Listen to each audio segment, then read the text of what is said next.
Voilà, je vous propose maintenant de partir sur une série de leçons consacrées à la programmation et plus précisément la programmation sous Scratch.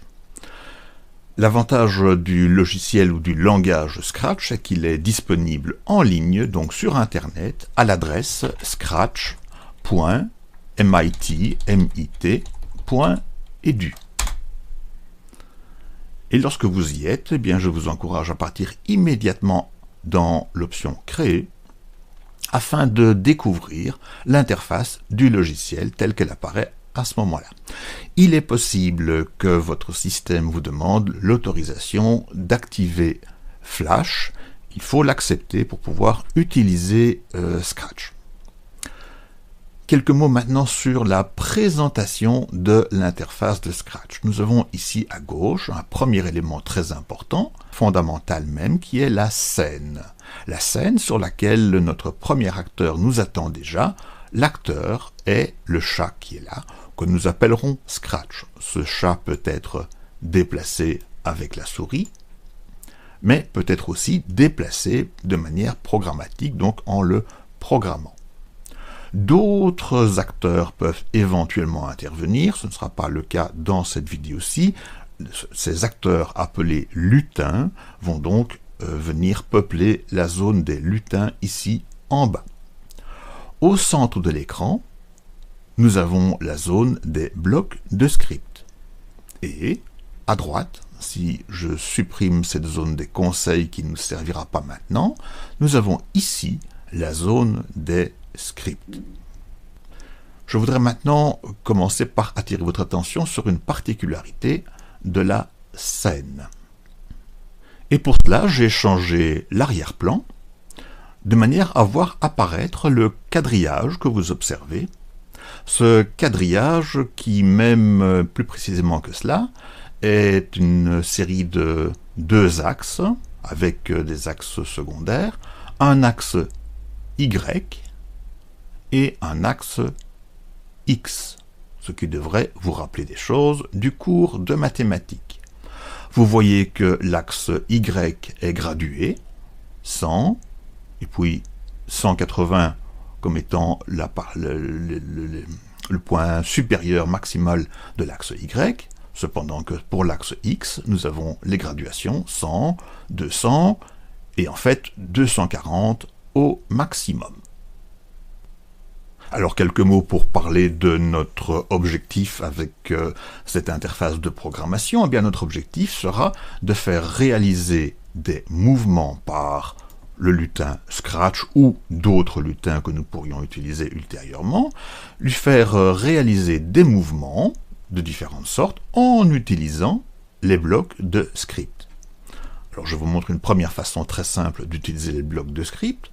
Ici, par exemple, je clique sur le bloc avancé de 10 et le chat, Scratch, a avancé de 10 pas. Si je reclique encore une fois, il avance encore une fois de 10 pas. Je peux modifier le nombre de pas dont il va avancer. Donc au lieu de 10, je mets par exemple 50. Je fais un double clic pour pouvoir modifier la valeur. Je recommence. Et le chat avance maintenant de 50 pas.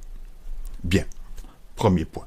Mais on peut aller plus loin, et cette fois-ci, on va assembler plusieurs blocs de script. Comment?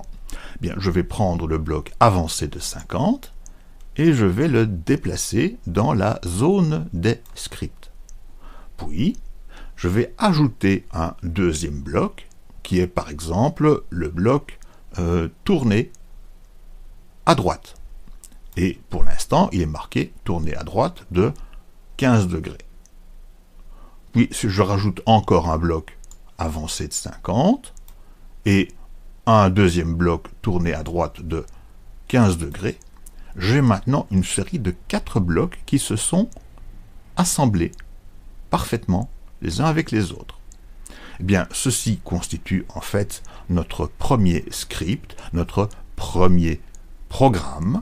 Alors, ça ne va pas être très impressionnant, on ne va pas voir beaucoup de choses si je le laisse dans cet état-là. Je vous propose de temporiser un peu les choses et d'aller dans les contrôles. Je vais descendre cette partie-là de manière à casser mon programme et à insérer le bloc attendre une seconde. Puis je remonte. Puis je peux encore insérer une autre fois le bloc, attendre une seconde sans déplacer tout le reste en fait, et une troisième fois attendre une seconde. Voilà. Que va faire notre lutin? Il va avancer de 50 pas, attendre une seconde, tourner à droite de 15 degrés, attendre une seconde, avancer de 50 pas, attendre une seconde et tourner à droite de 15 degrés. Allons-y, je clique sur n'importe lequel de ces blocs, il avance, il tourne, il avance, il tourne, il a fini sa mission. Alors en général, on va ajouter au début du programme un bloc quand le drapeau vert est cliqué.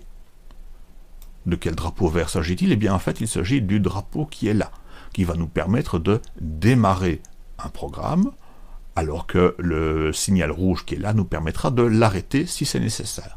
Donc je recommence, cette fois-ci je ne clique plus dans un des blocs, mais je clique sur le drapeau vert, en avant, il avance, il attend, il avance, et il tourne.